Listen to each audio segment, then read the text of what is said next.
So guys आज का हमारा टॉपिक है इवन E2 elimination reaction by haloalkanes. देखिए बहुत सिंपल है, जैसे कि आपने SN1 SN2 का डिफरेंस पढ़ा था वैसे ही मैं यहां पर इवन E2 का डिफरेंस कराऊंगा और ये एज इट इज है, बस थोड़ा बहुत चेंजेस है, उसको ध्यान से देखिए। सबसे पहले मैं आपको डिफरेंसेस लिखाऊंगा, उसके बाद मैं आपको इसके क्या करवाऊंगा, एग्जाम्पल्स कराऊंगा, जिससे आपको परफेक्टली समझ में आ जाएगा कि कब इवन होने वाला है और कब E2।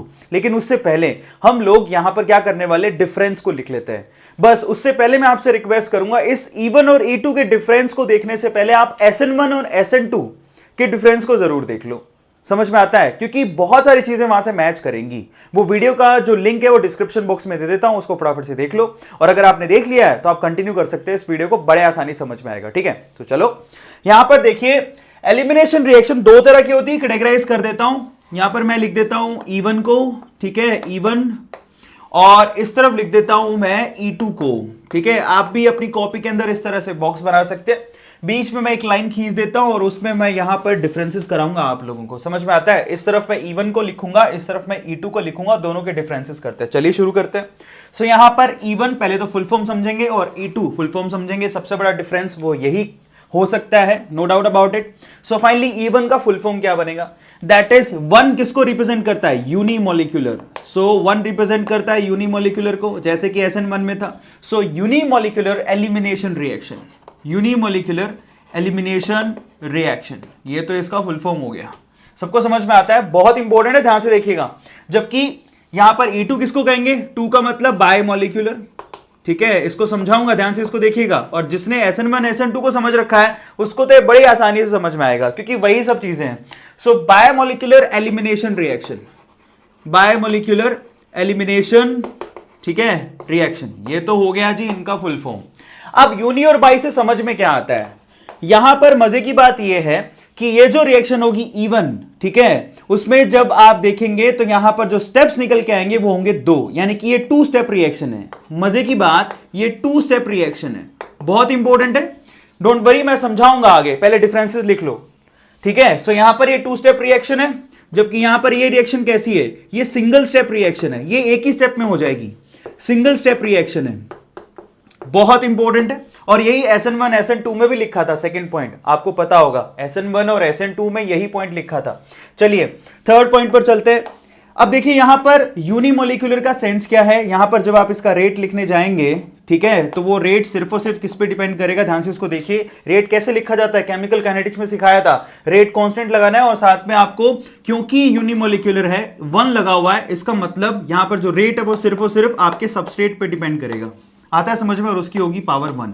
बहुत इंपॉर्टेंट है, इवन रिएक्शन में जब आप रेट लिखने जाएंगे वो सिर्फ और सिर्फ सबस्ट्रेट पे डिपेंड करता है, ठीक है, और उसमें पावर आएगी 1। इसलिए इसको यूनिमोलिकुलर कहते हैं, क्योंकि यहां पर एक ही मॉलिक्यूल रेट में पार्टिसिपेट करता हुआ दिखाई दे रहा है, इस इक्वेशन के अंदर दिखाई दे रहा है सबको।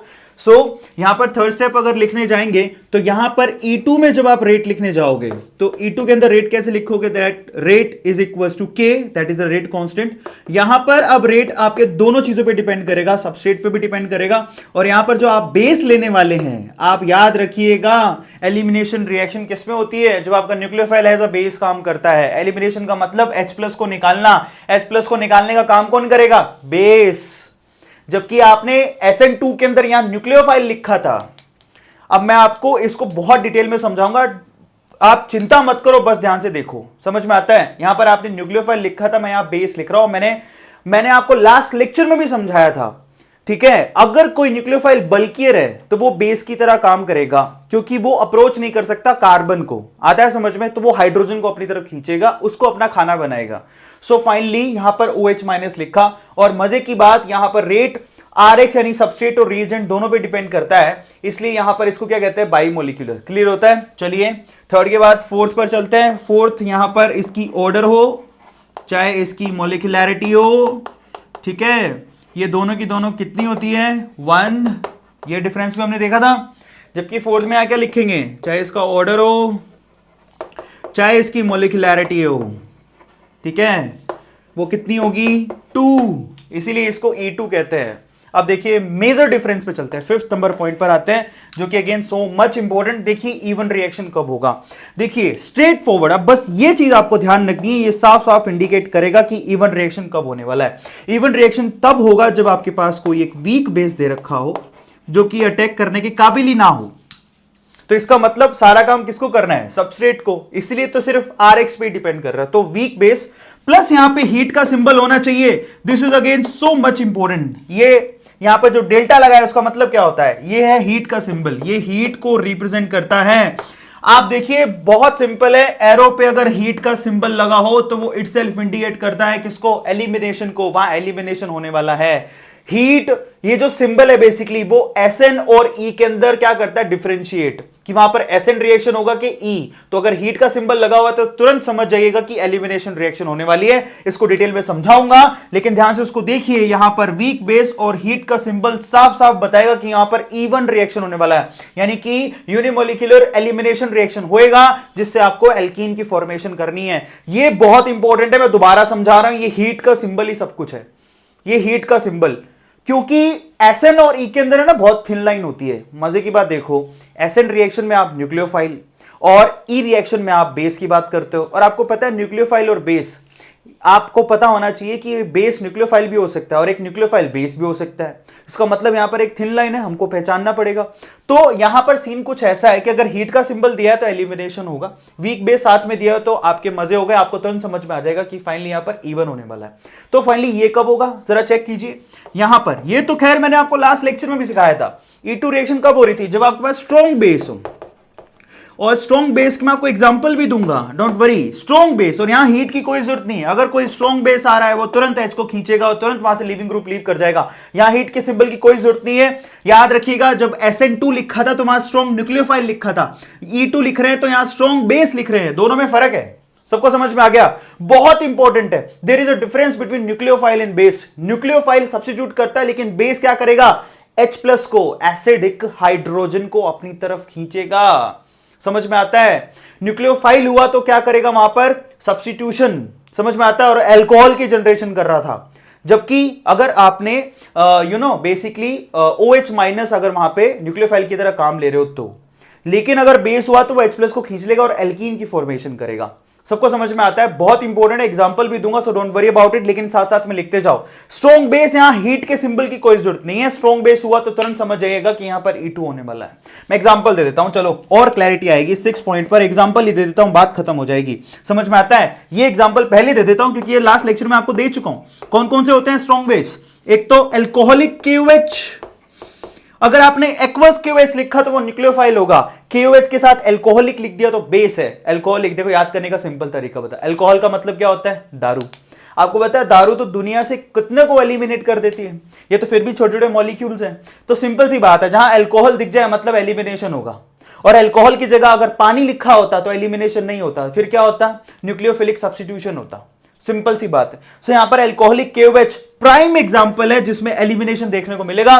तो ये एक्चुअल में चीज है जिसको आपको फोकस करना है, अल्कोहलिक। अल्कोहलिक मतलब तुरंत समझ जाएगा एलिमिनेशन होने वाला है। समझ में आ गया सब लोगों को? और अल्कोहलिक स्ट्रॉन्ग के साथ आ रहा है, स्ट्रॉन्ग न्यूक्लियोफाइल को अल्कोहलिक बेस बना देता है।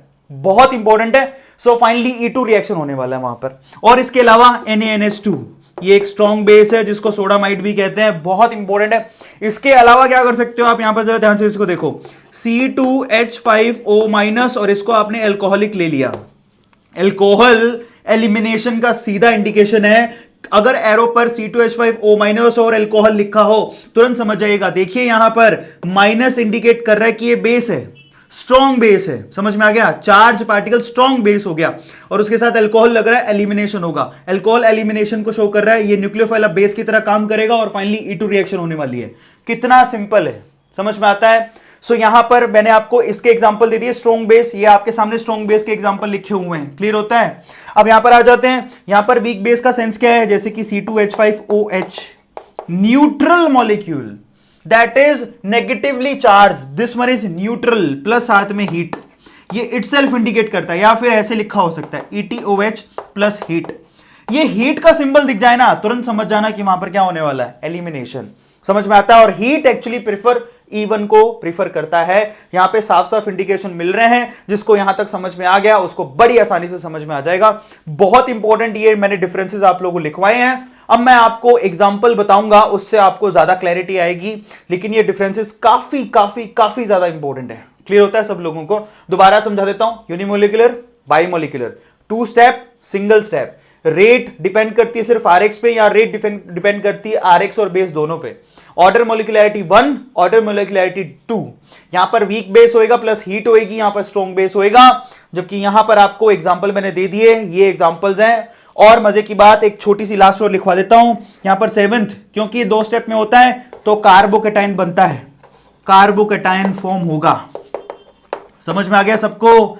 जबकि यहां पर 7th पॉइंट पे लिख सकते हो no carbocation is formed, no carbocation is formed. यहां पर कोई कार्बोकेटाइन नहीं होगा। और आप याद करिए, जब आपके पास कार्बोकेटाइन होता है तो वहां पर रीअरेंजमेंट भी होती हैं, वो मैं आपको समझाऊंगा एग्जांपल के तौर पे। तो रीअरेंजमेंट्स पॉसिबल, इसको मैं एग्जांपल देके समझाऊंगा। रीअरेंजमेंट्स पॉसिबल, जबकि यहां पर रीअरेंजमेंट्स नहीं होती, रीअरेंजमेंट्स नहीं होती। अब ये सब क्या है मैं आपको एग्जांपल देके समझाऊंगा। सबको समझ में आ गया? टिल देन आप ये 8 के 8 पॉइंट अच्छे से लिख लो, ठीक है? उसके बाद हम लोग एग्जांपल करते हैं। फटाफट से इसका स्क्रीनशॉट ले लो, इसको ध्यान से। मैं दोबारा बोल देता हूं, कार्बोकेटाइन फॉर्म होता है, वहां नहीं होता है। यहां पर रीअरेंजमेंट पॉसिबल, वहां नहीं है। क्लियर हो गया? तो फटाफट से इन पॉइंट्स को लिखो, उसके बाद हम लोग आगे चलते हैं। ले लीजिए। सो चलिए गाइज, अब जो भी मैंने आपको समझाया E1 और E2 के लिए, उसको मैं एग्जाम्पल के थ्रू अप्लाई करके दिखाता हूं, जिससे आपको और भी ज्यादा समझ में आएगा। सबसे पहले हम लोग किसको करेंगे? E1 को, और फिर E2 को, ठीक है? तो E1 के लिए एग्जाम्पल देखिए, एग्जाम्पल के तौर पे आपको ज्यादा समझ में आएगा। सबसे पहले हम लोग जानते हैं कि जो E1 है बेसिकली वो यूनिमोलिकुलर होता है। इसके लिए सबसे पहले सबस्ट्रेट चाहिए, सबस्ट्रेट तो चाहिए, बिना उसके तो काम होगा नहीं। तो मैं मान लेता हूं यहां पर एक सबस्ट्रेट ले लिया मैंने, ये वाला। ध्यान से इसको देखिए। सपोज करते हैं हम लोग सबस्ट्रेट ले लिया ये, ठीक है? सो यहां पर ये सबस्ट्रेट है, हेलो एल्केन लेनी है, मैंने हेलो एल्केन ले ली। अब मजे की बात देखिए, ये कौन सी हेलो एल्केन है जरा चेक कीजिए। ये जो कार्बन जिससे हेलोजन जुड़ा हुआ 2 कार्बन से जुड़ा हुआ है, इसका मतलब 2 डिग्री हेलो एल्केन हो गया। अब देखिए यहां पर अगर एरो पे लिखा हो, ध्यान से इसको देखिएगा ना, अगर एरो पे इस तरह से लिखा हो कि यहां पर तो दे दिया आपको सपोज C2H5OH, ठीक है? ये न्यूट्रल मॉलिक्यूल है, इसका मतलब ये बेसिकली क्या हो गया? ये वीक बेस है। आया सबको समझ में? सो ये वीक बेस है और साथ में हीट का सिंबल दे दिया, तो ये साफ इंडिकेट कर रहा है ये हीट का सिंबल बेसिकली एलिमिनेशन होगा, और ऊपर वीक बेस दिया हुआ है तो यहां पर E1 मैकेनिज्म लगेगा। साफ साफ मालूम पड़ रहा है। यही मैंने आपसे कहा था कि वीक बेस प्लस हीट, ये दोनों का कॉम्बिनेशन आपको क्या देने वाला है? E1 mechanism. यानी कि आपको इसको 2 स्टेप में करनी है, एलिमिनेशन होगा यानी यूनिमोलिकुलर होगा। लेकिन यहां पर है बड़ा साफ ही, मैं आपको पहले मैकेनिज्म बताता हूं, उसके बाद सीधे प्रोडक्ट बनाएंगे। सबसे पहला स्टेप, स्टेप 1 में यहां पर कार्बोकेटाइन का जनरेशन होगा। मैं तो लिख देता हूं यहां पर, देखिए स्टेप 1, स्टेप 1 में यहां पर कार्बोकेटाइन का जनरेशन होगा, ठीक है? तो यहां पर क्या होने वाला है? हीट की वजह से हम लोग कहें, या फिर यहां पर ये जो हेलोजन लग रहा है इसकी इलेक्ट्रोनेगेटिविटी अच्छी खासी होती है, तो क्या करेगा? सबसे पहले बॉन्डेड इलेक्ट्रॉन को अपनी तरफ लेके भागेगा। सबको समझ में आता है? क्योंकि इसके ऊपर ऑलरेडी पार्शियल नेगेटिव साइन है और इस कार्बन पे ऑलरेडी पार्शियल पॉजिटिव साइन है। सबको क्लियर हो गया? तो यहां पर सबसे पहले इलेक्ट्रॉन लेके गया, सो यहां पर ये लीविंग ग्रुप लीव कर गया। क्लियर होता है? और इस पे कंप्लीट पॉजिटिव साइन आ गया, कार्बोकेटाइन का जनरेशन हो गया। ध्यान से इसको देखो, ये लीजिए जी, यहां पर कार्बोकेटाइन का जनरेशन हो गया। सबको दिखाई दे रहा है? अब तो आसान हो गया। जब एक कार्बोकेटाइन का जनरेशन हो चुका है इस पर्टिकुलर पोजीशन पे, तो ये अल्फा कार्बन है, तो बीटा कार्बन कौन सा है? ये बीटा कार्बन है, ये भी बीटा कार्बन है। हम लोग मेजर प्रोडक्ट की तरफ चलते हैं। हमको पता है कि कॉर्नर वाला हटाएंगे तो हॉफमैन प्रोडक्ट बनेगा। हमें हॉफमैन नहीं चाहिए, हमें सिट्जेफ प्रोडक्ट चाहिए। मैं लास्ट टाइम पे सिखा चुका हूं, जो कि ज्यादा स्टेबल होगा। तो यहां पर है ना, ये जो बीटा कार्बन है ये वाला, उसके पास ऑब्वियसली हाइड्रोजन होगा कि नहीं होगा? अब देखिए यहां पर इस हाइड्रोजन को हटाने का काम कौन करेगा? ये वीक बेस। तो वीक बेस कैसे हटाएगा? देखिए ये वीक बेस ये तो है, ये C2H5 और उसके बाद ये H लग रहा है। इसके पास लोन पेयर तो होगा ना? यस और नो? दो लोन पेयर है, इसमें से कोई एक लोन पेयर जो है, ये लोन पेयर इसको डोनेट करेगा। अगर इसने इसको ये लोन पेयर डोनेट किए तो ये बॉन्डेड इलेक्ट्रॉन किधर शिफ्ट हो जाएंगे? यहां पर।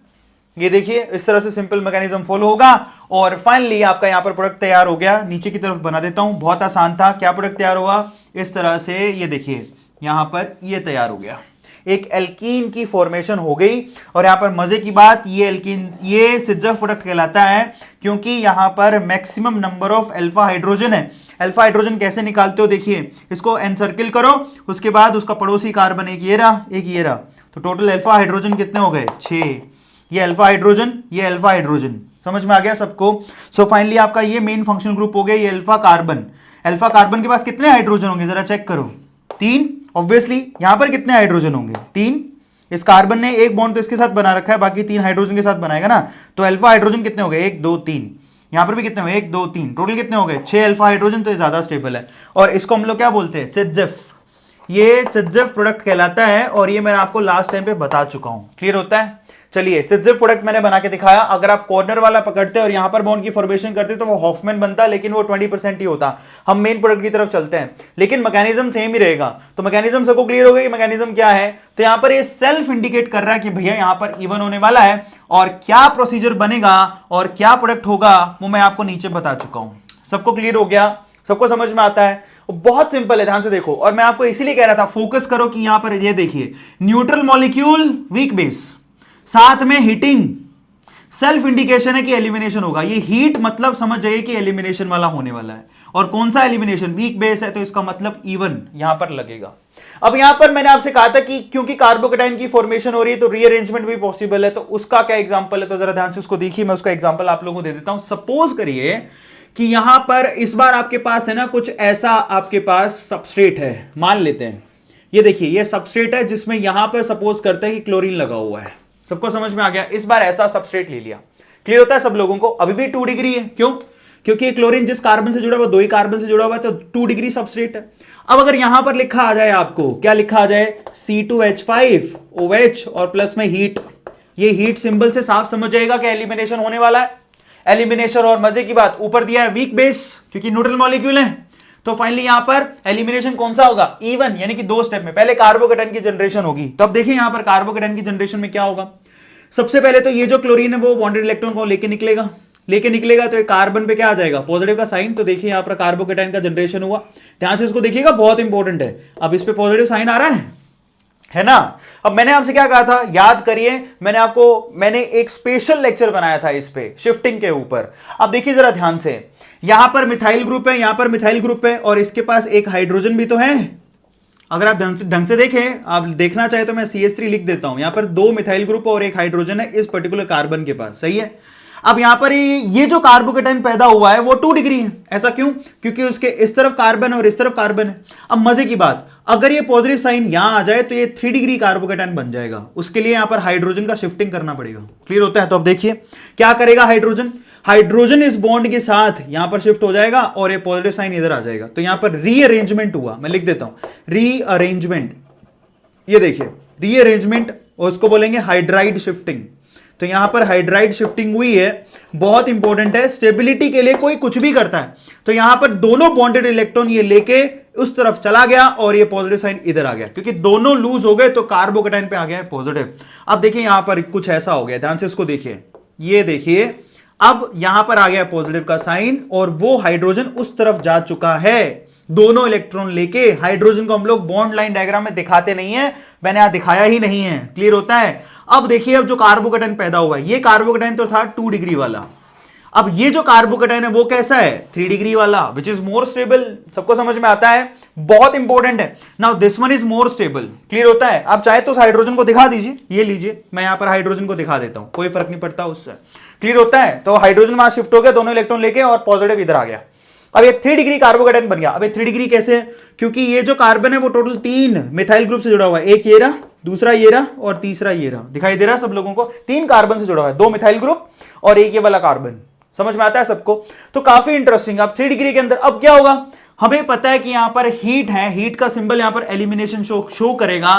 तो यहां पर सिंपल सी बात है, ये जो आपके पास वीक बेस दे रखा है वो इस हाइड्रोजन को अपनी तरफ अट्रैक्ट करेगा। ये हाइड्रोजन का मतलब, ये देखिए वही वाला काम कर रहा हूं, ये C2H5 और यहां पर H, इसके पास लोन पेयर होंगे ना, तो ये क्या करेगा? अपने लोन पेयर इसको डोनेट करेगा। ये दोनों इलेक्ट्रॉन यहां शिफ्ट हो जाएंगे, फाइनली एल्कीन की फॉर्मेशन होगी। ये हाइड्रोजन को लेके भाग जाएगा और फाइनली आपके पास प्रोडक्ट क्या बनेगा? चेक कीजिए, ये लीजिए, बहुत इंपॉर्टेंट है। यहां पर आ गया डबल बॉन्ड। क्लियर होता है? और ये लीजिए, वो हाइड्रोजन हट गया है, ये प्रोडक्ट आपके पास फॉर्म हुआ। क्लियर होता है? बहुत इंपॉर्टेंट है। ये देखिए, इसी को हम लोग रीअरेंजमेंट बोलते हैं और फाइनल प्रोडक्ट यही है। Now this is a final product. अब देखिए कितना इंपॉर्टेंट था, सबको समझ में आ गया? यहां पर इस तरह से आपको ध्यान में रखना है कि यहां पर रीअरेंजमेंट भी होता है, और ये सिर्फ और सिर्फ पहले स्टेप में कौन पार्टिसिपेट कर रहा है? पहला स्टेप इसका कहलाता है रेट डिटरमाइनिंग स्टेप, यही है RDS, और उसमें सिर्फ सबस्ट्रेट पार्टिसिपेट कर रहा है। इसका मतलब ये क्या हो गया? E1। समझ में आ गया? यहां पर भी यही रेट डिटरमाइनिंग स्टेप है, यहां से यहां जाने को इसी को बोलते हैं RDS, rate determining step. Rearrangement कैसे होती है उसके लिए मैं सेपरेट वीडियो बना चुका हूं, आप एक बार चैनल को विजिट करो, आपको रीअरेंजमेंट की वीडियोस मिल जाएंगे। हाइड्राइड शिफ्टिंग, ठीक है, मिथाइड शिफ्टिंग और रिंग एक्सपेंशन का एक वीडियो बना हुआ है, अभी रिसेंटली बना है, आपको वहां पर समझ में आएगा कि ये शिफ्टिंग कैसे होती है और इस तरह से प्रोडक्ट की फॉर्मेशन करनी है। और फाइनली ये हो गया हमारे पास इवन। इवन को पहचानने का सिंपल तरीका weak base plus heat. Heat का सिंबल नहीं दिया है तो समझ लीजिए अगर हीट नहीं होता ना यहां पे तो सब्स्टिट्यूशन हो जाता, ये OH लगता वहां जाके। समझ में आता है सबको? काफी इंटरेस्टिंग है। OH नहीं, सॉरी, यहां पर ये माइनस और ये प्लस, तो ये वाला पार्ट जाके लग जाता, ये न्यूक्लियोफाइल जाके लग जाता। तो यहां पर सब्स्टिट्यूशन नहीं करवाना अगर आपको और एलिमिनेशन करवाना है तो ये हीट का सिंबल आपको काम दे रहा है। हाई टेम्परेचर, हीट का मतलब क्या होता है? हाई टेम्परेचर आप दे रहे हो, बहुत इंपॉर्टेंट है। अदरवाइज यहां पर एसिड रिएक्शन भी हो सकता था। मैंने कहा था ना एसएन और ई के अंदर एक छोटा सा थिन लाइन होता है, तो यहां पर वही थिन लाइन है। ये हीट का सिंबल ही सब कुछ है। ये हीट लगा इसका मतलब एलिमिनेशन होगा। मेरी बात को ध्यान से सुन लो और इसको कॉपी के अंदर लिख लो। Heat symbol plus weak base means even, बात खत्म। यही शॉर्ट ट्रिक है। क्लियर होता है? अब चलते हैं E2 की तरफ, लेकिन उससे पहले इसका और इसका अच्छे से कॉपी में लिख लो, स्क्रीनशॉट ले लो, उसके बाद आगे चलते हैं। E2 चलिए ले लीजिए। चलिए गाइस अब E2 को भी देख लेते हैं। हालांकि E2 वाली रिएक्शंस मैं लास्ट वीडियो में करवा चुका था, लेकिन सीक्वेंस में देख लेते हैं जिससे आपको कॉन्सेप्ट में क्लैरिटी रहेगी। तो याद करो, पहले तो E1 कब होता है? जब आपको हीट और वीक बेस दिया हो। E2 कब होता है? जब स्ट्रॉन्ग बेस दिया हो, वहां हीट की कोई जरूरत नहीं है। तो सबसे पहले अपन सबस्ट्रेट ले लेते हैं। Suppose we have a substrate, एक सबस्ट्रेट ले लेते हैं। ये देखिए एक सबस्ट्रेट लिया, ठीक है। मैं मान लेता हूं कि यहां पर क्लोरीन लगा हुआ है, ठीक है। सबसे पहले सबस्ट्रेट को देखो, ये 2 डिग्री सबस्ट्रेट है। 2 डिग्री E1 और E2 दोनों में जा सकता है। अब डिपेंड करता है आपने एरो पे क्या लिखा है। तो 2 डिग्री क्यों है? क्योंकि क्लोरीन जिस कार्बन से जुड़ा है वो 2 कार्बन से, एक ये रहा और एक ये रहा, 2 कार्बन से जुड़ा हुआ है। अब सपोज करते हैं कि इस एरो पे आपने लिख दिया KOH। अगर अकेला KOH लिखा होता तो यहां पर एसिड रिएक्शन हो जाती, लेकिन उसके आगे आपने अल्कोहलिक लगा दिया तो समझ लीजिए बस हो गया अपना काम। अल्कोहल एलिमिनेशन के लिए एक बहुत बड़ा हीरो है, अल्कोहल लिख दिया, समझ लीजिए यहां पर क्या होने वाला है? एलिमिनेशन, एल्कीन बनेगा। तो सीन सारा इसका है, एक हीट का और एक अल्कोहल का। सबको समझ में आता है? हीट वहां पे इंडिकेट करता है एलिमिनेशन होगा, अल्कोहल यहां पे इंडिकेट करता है कि यहां पर क्या होने वाला है? एलिमिनेशन। ऐसा क्यों होता है मैं आपको थोड़ी सी क्लैरिटी दे देता हूं। होता कुछ यूं है कि KOH से तो मिलेगा आपको OH माइनस, सही है। अब यहां पर जो अल्कोहल डाला है, अल्कोहल का मतलब क्या होता है? अल्कोहल का मतलब होता है ये ऑक्सीजन हो गया, उसके बाद यहां पर क्या है? C2H5 और यहां पर ऑब्वियसली हाइड्रोजन होगा। अब हमको पता है कि हाइड्रोजन पे पार्शियल पॉजिटिव होता है क्योंकि इस ऑक्सीजन पे पार्शियल नेगेटिव होता है। तो सीन कुछ ऐसा है कि यहां पर है ना, ये बहुत सारे मॉलिक्यूल है ना, इस OH माइनस को घेर लेते हैं। उसमें से ये देखो अल्कोहल का जो हाइड्रोजन है वे माइनस के साथ यहां पर क्या कर रहा है? बॉन्ड की फॉर्मेशन कर रहा है। ये इंटरमोलिकुलर बॉन्ड है। समझ में आ गया सबको? ये बॉन्ड की फॉर्मेशन की वजह से, क्योंकि ये चारों तरफ से घिरा होता है इसलिए बल्की हो जाता है। आ गया सबको समझ में? ये घिरे होने की वजह से बल्की हो जाता है। और अब ये क्या करता है ना, सीन कुछ ऐसा है कि अब ये इस पॉजिटिव कार्बन को अप्रोच नहीं करता है, इसकी बजाय ये इस हाइड्रोजन को अप्रोच करना ज्यादा आसान लगता है। ये यहां से उसको अट्रैक्ट कर रहा होता है, ये OH माइनस। क्लियर हो गया? ये यहां से उसको अट्रैक्ट करता है। सबको समझ में आ गया? सिंपल है। यहां से उसको अट्रैक्ट करता है और इसको अपने इलेक्ट्रॉन देने की कोशिश करता है। ये अपने दोनों इलेक्ट्रॉन इधर शिफ्ट कर देता है, क्लोरीन यहां से तुरंत भाग जाता है। सारा काम एक ही स्टेप में हो रहा है। क्लियर होता है? सो फाइनली बजाय ये खुद यहां पे जुड़े, ये इस हाइड्रोजन को अपनी तरफ खींच लेता है। इसको खाना ही तो खाना है, इसको पॉजिटिव ही तो चाहिए, तो प्रोटॉन को खींच लेता है बजाय खुद जुड़ने के। क्योंकि ये भारी है, तो ये भारी है क्योंकि बहुत बड़ा है, बल्कि हो चुका है, इसलिए खुद यहां पर पॉजिटिव अप्रोच नहीं करता। एसएन में क्या होता? अगर हल्का होता तो ये कार्बन को अप्रोच करता और ये निकलता, लेकिन एलिमिनेशन में कार्बन को अप्रोच नहीं करता। ये कार्बन पॉजिटिव है क्योंकि ये नेगेटिव है। समझ में आता है? अब ये प्रोटॉन को अपनी तरफ खींच रहा है। क्लियर होता है? प्रोटॉन को अपनी तरफ खींचेगा तो ये इलेक्ट्रॉन यहां शिफ्ट होंगे, ये अपने इलेक्ट्रॉन लेके भाग जाएगा और फाइनली एक ही स्टेप में सारा का सारा काम खत्म हो गया। और यहां पर क्या बन गया जरा चेक करो, सिजेफ प्रोडक्ट बन गया। बहुत इंपॉर्टेंट है, सिजेफ प्रोडक्ट बन गया। चाहता तो ये इस प्रोटॉन को भी खींच सकता है क्योंकि ये भी बीटा है, लेकिन बेटर कौन सा है? कॉर्नर वाला बेटर नहीं है, ये वाला बेटर है। क्लियर होता है? तो यहां पर सिजेफ प्रोडक्ट बन गया। इस तरह से आपको देखने को मिलेगा। तो दिस इज सिजेफ और ये प्रोडक्ट आपको मेजर देखने को मिलेगा। ठीक है? अगर आप कॉर्नर वाला पकड़ते हैं तो मैंने आपको लास्ट वीडियो में बताया था हॉफमैन बनेगा। ऐसा भी तो हो सकता था ये हाइड्रोजन को नहीं खींचता, वो इस वाले कॉर्नर हाइड्रोजन को खींच लेता है। एल्कोहलिक KOH अगर इसको खींचता, समझ में आता है सबको? तो ये बॉन्डेड इलेक्ट्रॉन यहां शिफ्ट होते हैं और ये भाग जाता। तब क्या बनता? तब मैं आपको यहां बनाता हूं, जिसको पता नहीं है मैं उसके लिए बना रहा हूं। क्लियर होता है? तब आपके पास कॉर्नर एल्कीन बनती, जिसको हम लोग हॉफमैन प्रोडक्ट कहते हैं। क्या कहते हैं? Hofmann product. तो ये हॉफमैन प्रोडक्ट बनता विच इज माइनर। ये माइनर होता है और वो मेजर होता है, तो हमें तो सेटजेफ पे ध्यान देना है जो मेजर प्रोडक्ट होगा। क्लियर होता है? तो हॉफमैन प्रोडक्ट यहां पर माइनर होगा, सेटजेफ यहां पर मेजर होता है। सो फाइनली जनरली ऐसा कह रहा हूं, बहुत ये एक्सेप्शनल केसेस यहां पर होते हैं, मैं आपको अलग से बता दूंगा, लेकिन ज्यादातर आपके सेटजेफ प्रोडक्ट जो होते हैं वो क्या होते हैं, मेजर होते हैं। ये आपको ध्यान रखना है, this is more than enough, इसके अलावा कोई जरूरत नहीं है। सिंगल स्टेप रिएक्शन है, आप समझ जाइएगा। सिंपल सी बात कर रहा हूं, यहां पर एल्कोहलिक केवेज के अलावा अगर NaNH2 भी लिखा होता तो भी यहां पर क्या होता, एलिमिनेशन, क्योंकि ये भी बहुत स्ट्रॉन्ग बेस है, ये मैंने आपको लिखवाया है। अगर यहां पर ये भी लिखा होता तब भी एलिमिनेशन होता। क्लियर होता है सब लोगों को? इसके अलावा एक और लिखवाया था, जैसे कि C2H5O- और अल्कोहल, तो ये भी एक स्ट्रॉन्ग बेस की तरह काम करेगा और यहां पर एलिमिनेशन से यही बनाने वाला है, कुछ फर्क नहीं आने वाला। हॉफमैन और सेटजेफ दो प्रोडक्ट बनाएगा जिसमें से सेटजेफ प्रोडक्ट मेजर होगा, और ये मैं आपको लास्ट वीडियो में भी करवा चुका हूं। बहुत आसान है, सिंगल स्टेप होता है और आपके लिए जो इंडिकेशन है यहां पर वो अल्कोहल है।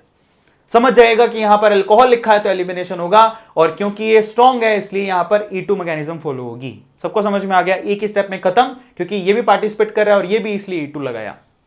सो फाइनली यहां पर E1 और E2 का डिफरेंस खत्म। एग्जांपल सबको समझ में आ गए? फटाफट से स्क्रीनशॉट ले लो, ठीक है? ईमानदारी से वीडियोस को देखते रहो। I am working very hard, I am trying. मेरे बिजी शेड्यूल में से मैं कोशिश कर रहा हूं आपके लिए डेली 2 कम से कम वीडियोस डालूं। आने वाले वक्त में 3 भी डाल सकता हूं। मैं डिपेंड उस पर करता है, मेरी जो कंसिस्टेंसी है वो आप कितना रिस्पॉन्स दिखाते हो। स्ट्रेट फॉरवर्ड, अगर आप बहुत एंथुसियास्टिकली मेरी वीडियोस को देख रहे हो, उनको शेयर कर रहे हो, नॉलेज गेन कर रहे हो, कमेंट सेक्शन में लिख रहे हो, लाइक कर रहे हो, ठीक है, डेफिनेटली मैं आपके लिए ज्यादा से ज्यादा मेहनत करूंगा। सब आप पे डिपेंड करता है, ठीक है? हो सकता है आगे सरप्राइज भी आप लोगों को मिल जाए, लेकिन आपको मेरे साथ हार्डवर्क करना है गाइस। मेरे साथ लगे रहो, हम लोग बहुत अच्छा करने वाले हैं और अच्छा करेंगे। आपका भी सिलेक्शन होगा और मैं भी उसमें बहुत इंजॉय करूंगा, मुझे यही चाहिए। Till then guys, please share this video to the needy student जो कोचिंग अफोर्ड नहीं कर सकते। डी ब्लॉक के 7 लेक्चर्स में बना चुका हूं अकेडमी पे, ईमानदारी से वहां देखते रहो, उनको नोट डाउन करते रहो। इनऑर्गेनिक हमारी इन अकेडमी पे चल रही है, फिजिकल ऑलमोस्ट हमारी इस पे पूरी हो चुकी है, ऑर्गेनिक यहां पर चल रही है। तो इसके अलावा क्या चाहिए आपको? So work hard guys. मिलता है अगली वीडियो में। Till then share this videos, और सब्सक्राइब नहीं किया है तो सब्सक्राइब करना मत भूलिएगा। Thank you so much, thanks a lot.